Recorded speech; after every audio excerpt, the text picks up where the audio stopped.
But bigger flies too. the California ones, according to John, are a size 12 female, because they're bigger, a size 10 female, and a size 12 male. The male is not tied with the egg sac. That's the big difference. And I still haven't sorted out how to really float a 200R with just dry fly dubbing. The egg sac makes such a difference in the back to hold up the heaviest part of the hook. It helps it, because the front floats well with the dubbing, but the other stuff gives me goosebumps. So we're going to start at about the 2/3 point on the hook shank, Tim. And then take your olive thread and wrap it in touching turns all the way back to where the barb would be. And I'm not gonna make this nearly as fancy as what I usually do, because I'll make it easier for you. So take it back to the barb, to the point of the barb.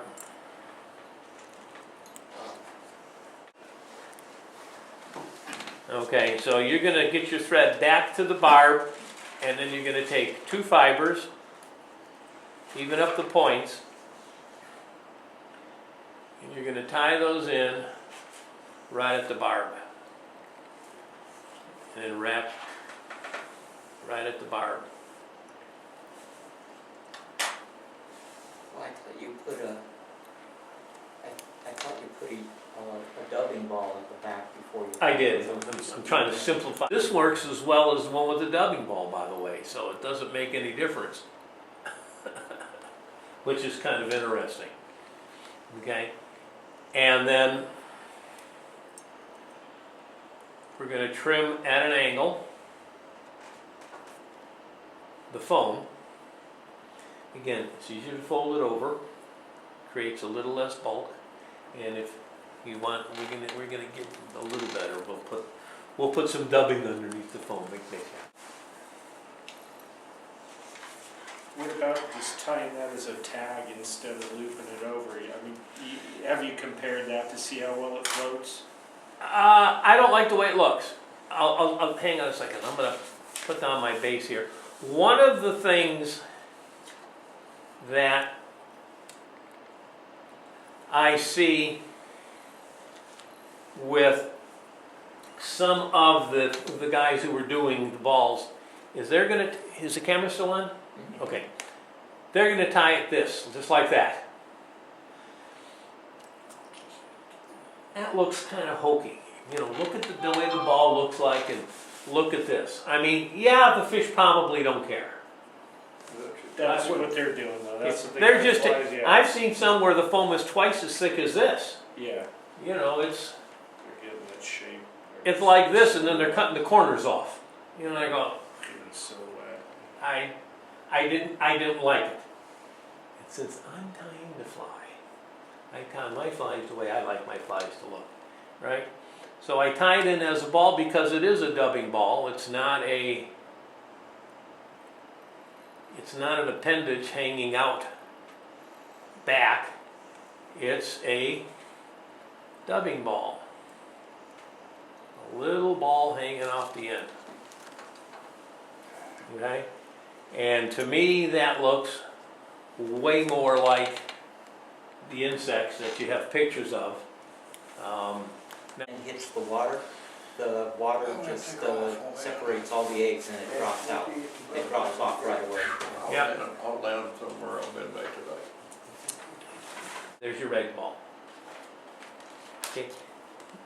More than enough buoyancy to float the whole back 2/3 of the hook. So it doesn't cause a problem. And then you're going to stretch the foam a bit and cut it off on a little bit of an angle so that you're not tying in anything fatter than you need to be. Now if you wanted to, actually, and this one I'll put a rib on it, you take your yellow thread. If you did want to do a rib, you would take your yellow thread, okay, and just double it over.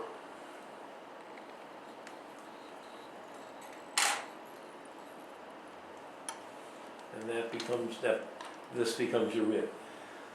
I've done it with or without the rib. The first fly I did for these photos, even soaked in water, I can't see the yellow rib. Now, Does it make it look segmented at least? that may be part of it, Yeah. and I don't know if segmentation is as big a deal. Some people say it is. Bayaki uses his yarn because it gives him segmentation. What's he twisted up? No, he keeps it twisted tight.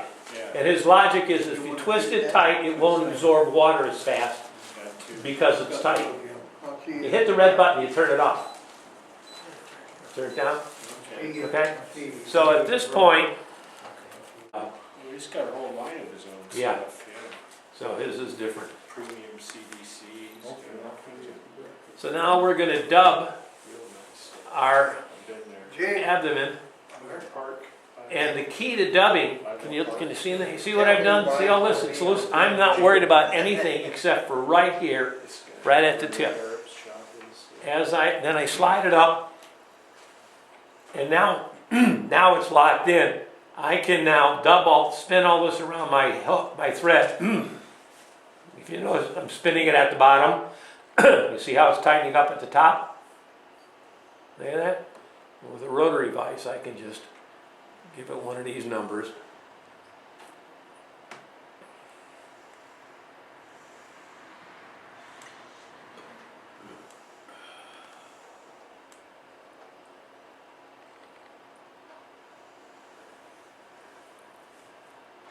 Take off what I don't need.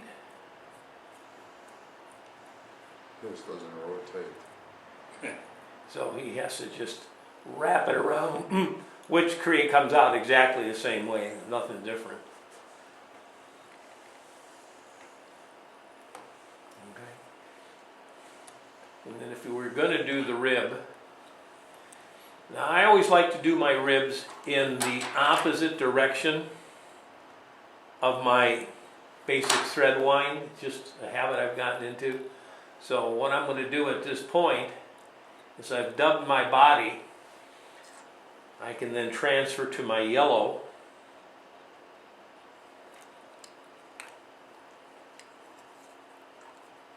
Go to my yellow thread. Cut off my green because I don't need it no more. Right. Then I'll take, because I'm going to if we're doing fly tying ribs, how many ribs do we have? 5, right? That's story. But you don't need that. You should be Only 5, right? So I put about 10 or 12 turns of thread on here, because if I want to use more, because I'm going to run my rib in the opposite direction, and if I would use my rotary vise, it would unwind my thread, right? But since I'm wrapping by hand, I just would wrap it backwards by hand. There's a way to do what he did on the spinning thing. If you take your thread, if you spin your dubbing, let's see. There's the rib. It probably shows segmentation because of the dry fly dubbing. But weren't you supposed to, is that the green? Is that the No, olive dubbing? Oh, No, I did the yellow thread over right, over the green. Oh, it is abdomen. It's over the abdomen. It is olive, it's not the... Correct, and so I've used the yellow rib to give it a more You yellowish. can't see the But- difference, like you said, yeah. Watch, even when I wet So it.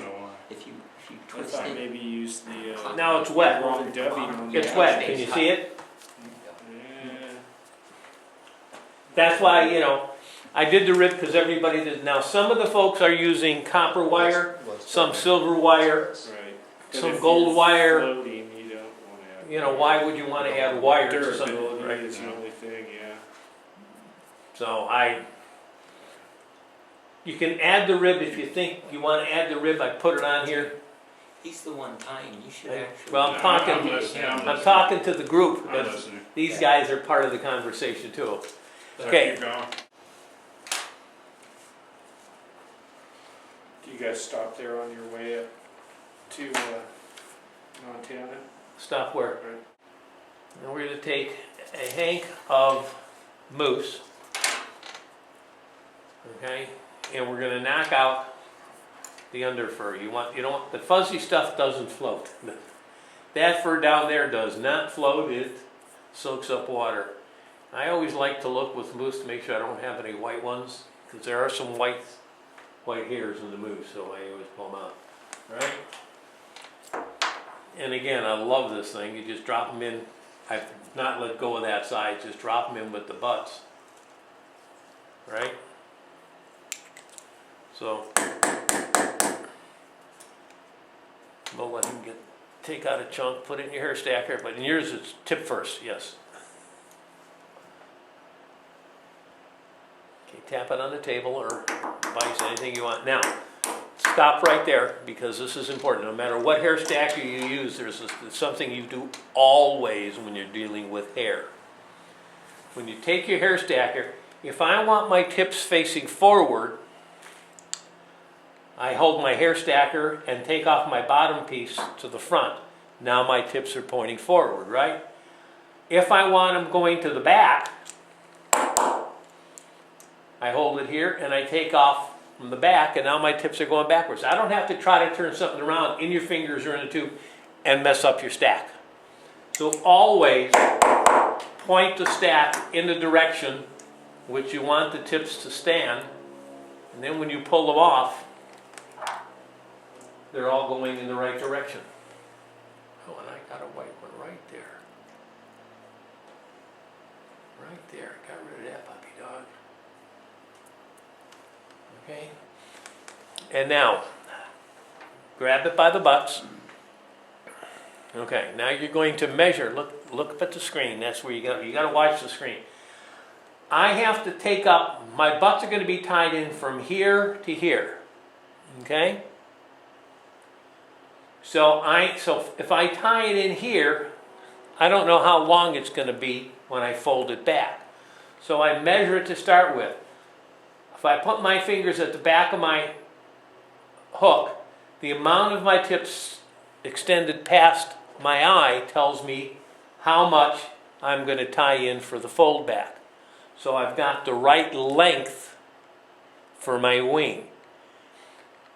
If I tied it in here, my wing would be too short. Okay?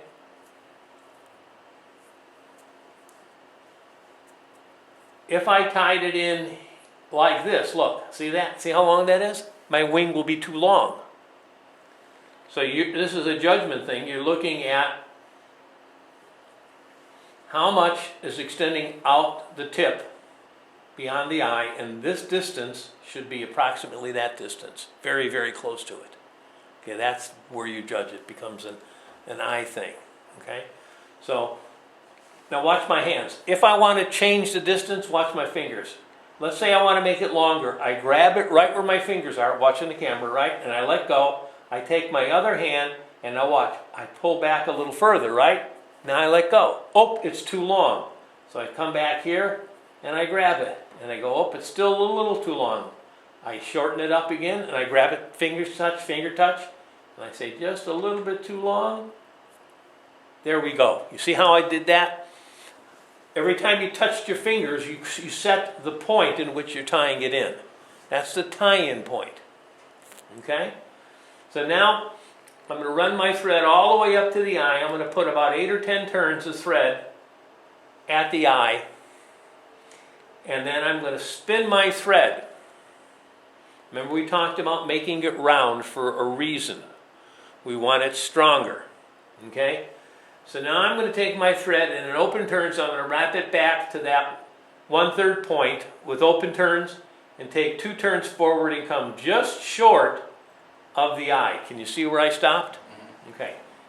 And then I'm going to take my thread, I'm going to take it, I'm going to do it way up here. Is it still in view? Yeah. Okay.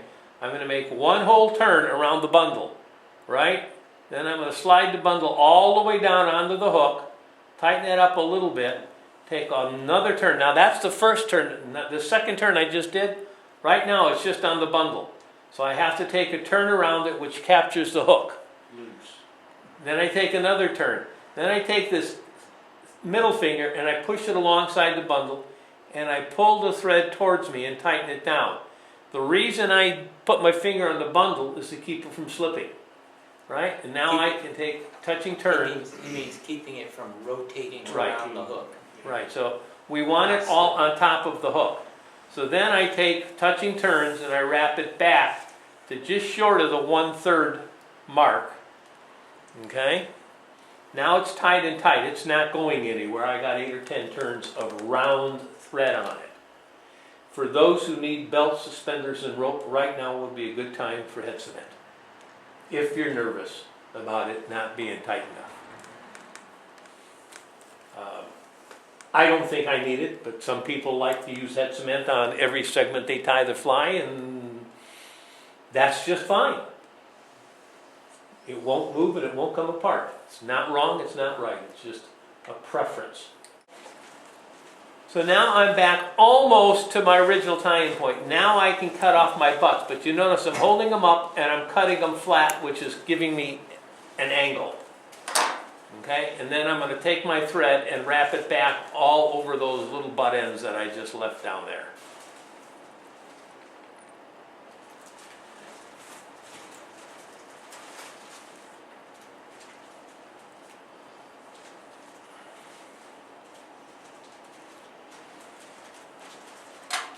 How's he doing there, Mitch?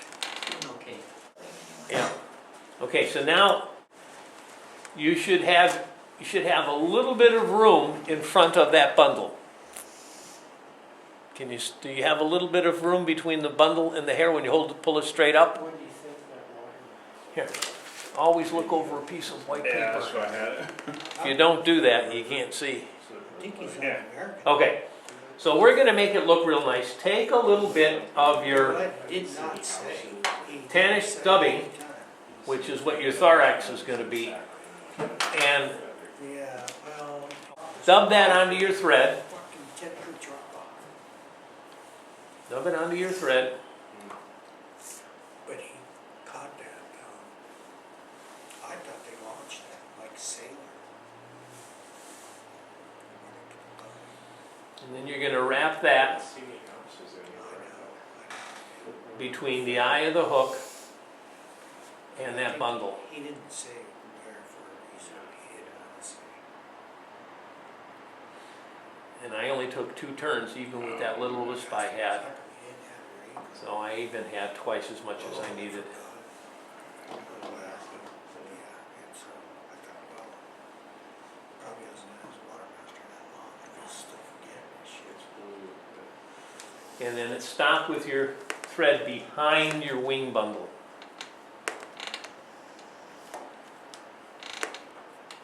So put some in the front? No, yeah, right here. See that?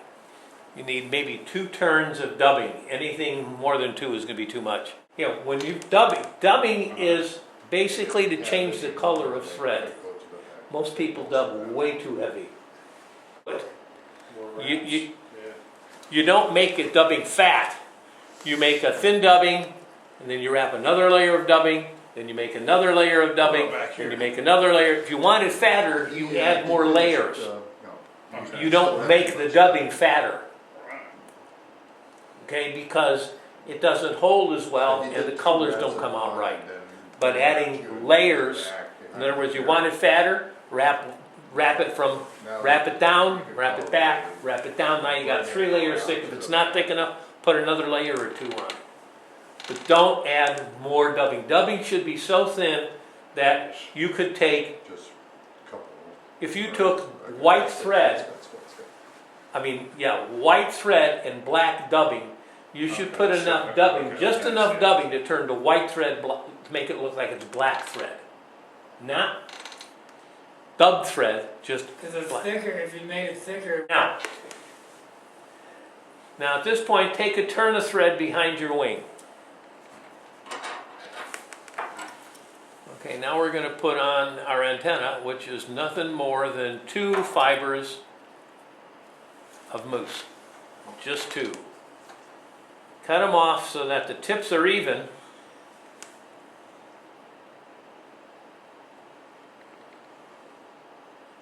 You like it the way it looks better with the tips out instead of tying them in by the tips and having the thicker butts out Yeah. there? Well, because the antenna, if you look at the antenna, they are actually, where do you go, buddy? There you are. They are actually pointed. They are actually a point. Take a look at your pictures. Yeah. They go fat at the head, and they go thin towards the end. Well, this may not be. Okay, so now you're going to take, again, this tannish dubbing, and you're going to dub what's called the thorax. And again, it doesn't have to be thick because the bulk is made up from the wing that you've already tied in, right? So now you got a thick, bulky item. What about the legs? Oh, you did a couple wraps and No, I do the legs after I dub the body. then dubbing again over the Right. top of the legs. All right, so you put a thin layer of dubbing down. Okay, now you can do the legs. I'll do this one in brown.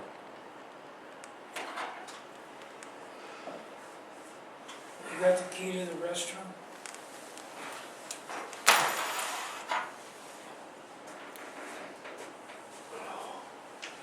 Okay, the way you're going to tie that in 5 days. is if you pick them up, you'll notice they have a curve on it. You want the two tips facing outward, so about the middle of it, you put it in the middle of the fly, you take a turn, 2 turns, and pull it snug, and the legs split out. Next time if they tell them about it, maybe that's Well, what it was is that, What it was like the next day or something, I said something to Bob, and he goes, oh, You yeah, skipped we're the, glad she just got the that. She said, thorax. Oh. You got to dub the well. And so You I can or said, can't. You can dub it first or second. It doesn't matter. I dug mine first this time. You can do it later. From a vaccine. Dub it. Usually 1 day or so, that's it. Okay, and then you tie in each of the legs, one on each side. So yeah, actually you're making a ball behind the wing. Just like he's got. yeah, I got a new doctor, so I was like, all right. Oh, they want you to get all your shots and stuff. You like them, getting hurt? Yeah, that's good. Yeah, she's Is that- a gal. Yep, and you want your legs, if you look at the camera, they should look kind of like that. Bossy. Look up there, see how my legs are spread out in the next. And you get that by pulling tight on the thread, which kicks the legs out onto a 90-degree angle. So you take another bit more dubbing. Dub again.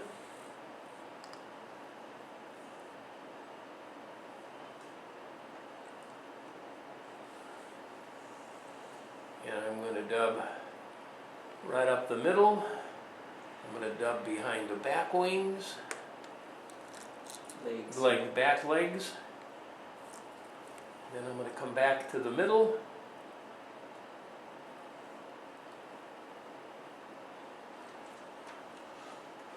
And if you can, get in front of the front legs. And then back to the middle. Now I've got my thorax done.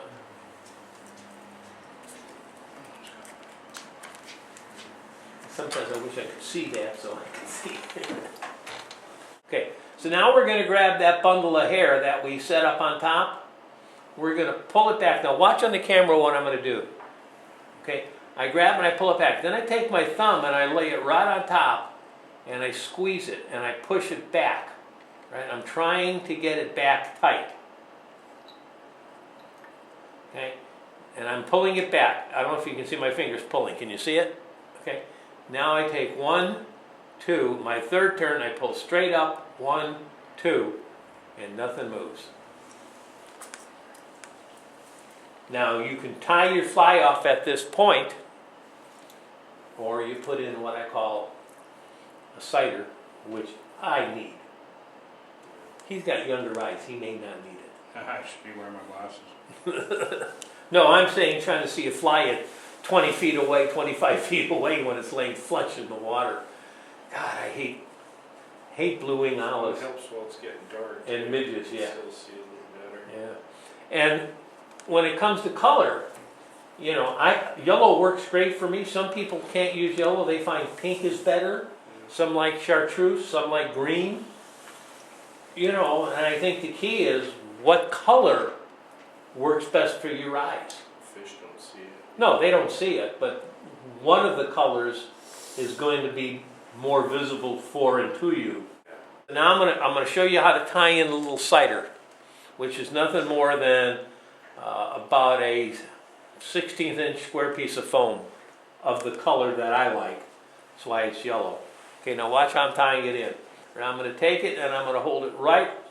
Can you see how it just barely passes the tie-in point? Okay? And I'm gonna take 1, 2 turns, 3 turns, and at this point, I was gonna something's go and then not right. Oh, there we go. stand. That's why, there we go. At this point, I'm going to whip finish it right over the same place. I take a 3-turn whip on this one. Okay. And make sure my loop is nowhere near my legs or my antenna. Pull it tight so everything is locked down. Cut off my thread, then I come back, hold up my foam, lay it flush, and I have my cider. And the last thing we're going to do is cut our legs to length. I have a front, I won't just have front legs, I'll just have back legs. Three-legged squalla. I'll have a 3-legged squall. It's a cripple. He'll like it better. It's a cripple. It's 4-legged squalla. It's still a cripple. Yeah. I'm going to cut the front one off. Just to get us some symmetry. You ever got any good squalla trip or? Yeah. Yeah. You want it, Paul?